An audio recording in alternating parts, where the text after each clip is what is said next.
Hello বন্ধুরা, আগের ক্লিপে তোমরা দেখলে যে আমাদের কমিউনিটির একটা পুকুরের জল প্রচণ্ড ঠান্ডায় জমে একদম বরফ হয়ে গেছে। ওই পুকুরটার ঠিক উল্টো দিকেই এই পুকুরটা। এটার জল কনকনে ঠান্ডা হলেও জমে কিন্তু যায়নি। আর তার কারণই হলো এই হাঁসগুলো।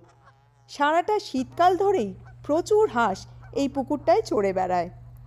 কথায় আছে না, হাঁসের জ্বালা না হলে এই হাড় কাঁপানো -16, -20 টেম্পারেচারে কেউ জলে সারাদিন চড়ে বেড়ায়? এই দিকে দেখো, বরফের ওপর কত হাঁস দাঁড়িয়ে আছে। বলতে পারো বরফের ওপর হাঁসেদের মেলা বসেছে, বা হাঁসেদের শীতকালের ফিস্ট।